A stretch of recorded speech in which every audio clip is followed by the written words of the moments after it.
கிறிஸ்துவுக்குள் பிரியமானவர்களே, பரம சத்தியத்தில் பரவசம் தினசரி தியானத்தினூடாக உங்களை சந்திப்பதில் மிக மகிழ்ச்சி.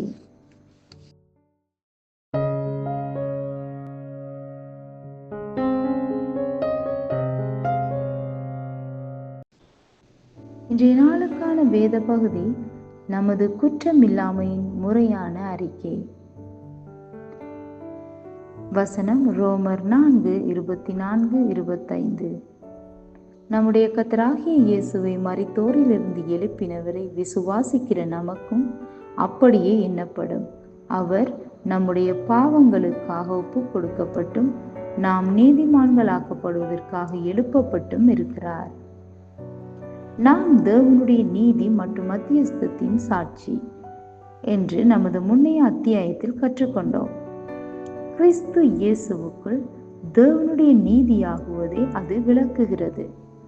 இப்போது நமது ஆரம்ப உரையின் கடைசி பகுதி விசேஷித்த ஒன்றை காட்டுகிறது. இது நமது மனதை குழப்புகிற ஒரு வேத பகுதியாகும். இங்கு சொல்லப்படுகிறது, இயேசு கிறிஸ்து நமது பாவங்களுக்காக காட்டிக் கொடுக்கப்பட்டதுடன் மரித்து உயிருடன் எழுந்தது நமது மன்னிப்புக்காக அல்ல, நமது நீதிக்காகவே என்று. இது மனித மனதின் விளங்கிக் கொள்ளல் குறித்து மிக அற்புதமான ஒன்றை காட்டுகிறது. அது உண்மையாகவே நம்ப முடியாதது. நமது பாவங்களுக்காக அவர் மரணத்திற்காக காட்டிக் கொடுக்கப்பட்டதுடன் நமது நீதிக்காக மறுபடி உயிர்ப்பிக்கப்பட்டார். அப்போது அவர் நீதியானவராவதுடன் இயேசு கிறிஸ்துவுக்குள் விசுவாசிக்கிறவர்களை குற்றமற்றவராக்குவார். குற்றவாளி ஒரு நொடியில் குற்றமற்றவனாக ஆகுவது எப்படி? நீதியின் கிரேக்க சொல் டிகைஓஸ் ஆவதோடு அதன் அர்த்தம் குற்றமில்லாமையே, அதாவது குற்றமற்றமையின் சட்டபூர்வமான அல்லது முறையான அறிக்கையாகும். அதன் அர்த்தம் தேவன் உங்களை பார்த்து, நீ குற்றமற்றவன், நீ எந்த பாவத்திற்கும் குற்றவாளி அல்ல என்று கூறுவதாகும். உங்களுக்கு அனைத்து பாவத்திற்கும் மன்னிப்பு கொடுக்கப்பட்டுள்ளது என்று சொன்னார். இப்போது கிறிஸ்து விலையை செலுத்தியுள்ளதுடன் நீங்கள் இன்னும் கடனாளி அல்ல. நீங்கள் மன்னிக்கப்பட்டு சுதந்திரமான மனிதனாக காட்ட வேண்டியிருந்தது. ஆனாலும் இங்கு உள்ளது அது அல்ல. தேவன் சொல்லுகிறார், உங்களை குற்றமற்றவராக ஆக்கியுள்ளார். அறிக்கைகளை சோதித்ததுடன் அங்கு நீங்கள் பாவம் செய்ததை குறித்து கண்டுபிடிக்க முடியாது. எனவே நீங்கள் குற்றவாளி அல்ல, குற்றமற்றவனாக முறையாக அறிக்கையிடப்பட்டுள்ளது. அவர் சொல்லுகிறார், நீங்கள் ஒருபோதும் பாவம் செய்யவில்லை என்று. அது எப்படி நடந்தது? அது சுவிசேஷத்தின் நல்ல செய்தி என்று சொல்லப்படுவது அதனாலேயே ஆகும். சில மனிதர்கள் அதை கேட்பதுடன் அதை விளங்கிக் கொள்ள மறுக்கின்றனர். நான் ஒருபோதும் பாவம் செய்யாமல் போனது எப்படி? அது கிறிஸ்துவின் இரட்சிப்பின் செயற்திட்டத்தின் பிரதிபலனாகும். ரோமர் 5:1 இவ்விதமாக நாம் விசுவாசத்தினாலே நீதிமான்களாக்கப்பட்டிருக்கிறபடியால் நம்முடைய கர்த்தராகிய இயேசு கிறிஸ்து மூலமாய் தேவனிடத்தில் சமாதானம் பெற்றிருக்கிறோம். அதாவது நமக்கு சமாதானம் உண்டு. விசுவாசம் நம்மை நீதிமானாக்கியது. ஏன் என்று உங்களுக்கு தெரியுமா?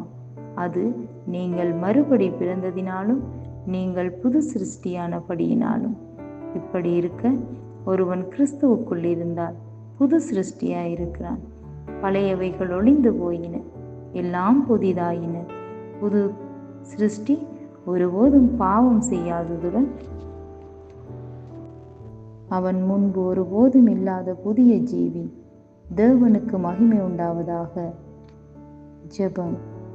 கிறிஸ்து இயேசுவின் உயிர்த்தெழுதல் என்னை புதிய சிருஷ்டி ஆக்குகிறது. கிறிஸ்துவுக்குள் தேவனுடைய நீதியாக குற்றமற்றவனாக மற்றும் பாவத்திலிருந்து விடுதலை பெற்றவனாக ஆக்கியுள்ளது. நான் சத்திய வெளிச்சத்திற்குள் பயணிக்கிறேன். தேவனுடைய மகிமையை காட்டுவதுடன் மற்றவர்களுக்கு ஊற்றப்படும் அவருடைய கிருபையின் நல்ல செய்தியை பகிர்ந்தளிக்கிறேன். இயேசுவின் நாமத்தில் ஆமென். மேலதிக பாடம் ரோமர் 5:17. அல்லாமலும் ஒருவனுடைய மீறுதலினாலே அந்த ஒருவன் மூலமாய் மரணம் ஆண்டு கொண்டிருக்க கிருபையின் பரிபூரணத்தையும் நீதியாகிய ஈவின் பரிபூரணத்தையும் பெறுகிறவர்கள் இயேசு கிறிஸ்து என்னும் ஒருவராலே ஜீவனை அடைந்து ஆளுவார்கள் என்பது அதிக நிச்சயமாமே. ரோமர் 3:26. கிறிஸ்து இயேசுவினுடைய இரத்தத்தை பற்றும் விசுவாசத்தினாலே பழிக்கும் கிருபாதார பலியாக அவரையே ஏற்படுத்தினார். 2 கொரிந்தியர் 5:21. தொடர்ந்து இந்த வசனங்களை வாசியுங்கள். கர்த்தருடைய ஆசீர்வாதங்களை பெற்றுக்கொள்ளுங்கள். ஆமென். நன்றி.